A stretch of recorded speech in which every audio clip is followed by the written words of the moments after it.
Martyrs is one of the most depressing things I've ever seen. It's almost as depressing as when that drunk bus driver completely wrecked my car. I'll see you in court, you asshole, right after I finish talking about some movies. Now, I've been aware of the buzz and rumors of this movie for years before I finally sat down to watch it for this review. And let me just say, Martyrs is a horrifying viewing experience to say the least. Since its release, the film has become infamous for its brutal nature and nihilism, a real test of the limits to see how much a viewer can handle. It is hopeless, it is redemptive, and it's borderline unapologetic. Like my marriage, Martyrs came out during an interesting time of what is considered the new French extremity movement. Compiled in this movement were films that took a severe approach to violence, sex, and troubling psychosis. After various works directed by Gaspar Noé, like I Stand Alone and Irreversible, French filmmakers wanted to take us into the darker corners of cinema, stuff that not even the video nasties period could take on. In the turn of the 21st century, we were getting films like Trouble Every Day, High Tension, and Inside. But Martyrs was probably a defining cinematic entry in terms of the buzz it was getting. Never released theatrically in the US, it sustains a heightened anxiety, creating some of the most repulsive and sickening provocative imagery out there, and all the while never giving a real sigh of relief. Director Pascal Laugier once said in an interview that the film more or less came about from his inkling that we're living in a world close to its end due to all the despair that fills our urban societies. I guess that's one way to think positively. But what is a martyr first off? According to Wikipedia, a martyr is someone who suffers persecution and or death for advocating, renouncing, refusing to renounce, and or refusing to advocate a religious or political belief, or cause as demanded by an external party. Well, that doesn't sound cheery.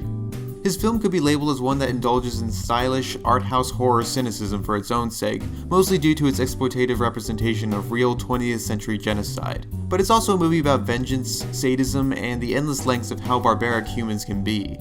So I'd actually say it's incredibly relevant and a legitimate comment on the world now more than ever. It might be really easy for some to simply label the film as that really stupid term torture porn, when in fact what we have here is a very thought-provoking horror film. My life's already a thought-provoking horror film as it is. I should write a book about it someday.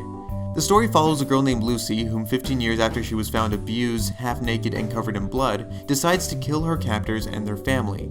After going through with her murderous rampage, she calls her friend Anna, whom she grew up with in an orphanage, to assist her with the bodies. Lucy is also being terrorized by a disfigured, contorting woman, serving as a psychological manifestation of Lucy's guilt for leaving behind another girl who was also imprisoned and tortured with her as a child. As if we don't get enough of those in horror movies anyway. And that's all I'm going to say about the plot, as it goes to some rough territory, especially by the third act. In fact, people mostly remember Martyrs for its final 30 minutes. Just when you think you've seen the worst of it, it keeps getting more worse. Unlike other horror films, it gives you pieces that never fully connect to the very last frame of the film. You get the brutality, the rage, the creatures, the ferocious acts, and yet most of the time I uncomfortably felt like I was there with the victims on screen. Pascal Laugier is sort of brave for making this. His storytelling and directing finds fresh ways to make the nerves tingle, and I believe he's made a horror masterpiece. Anyways, this was just a short inside look at one of the most extreme films to come out of French cinema almost 10 years ago. If you're a film lover like I am, I'd recommend checking out Martyrs. But be warned, it's not for the faint of heart. It's a daringly good film that can be appreciated on its artistic merits and willingness to go all the way. Besides, the last thing we need is for a studio like Blumhouse to remake the property for American audiences and completely miss the point of what made the original work.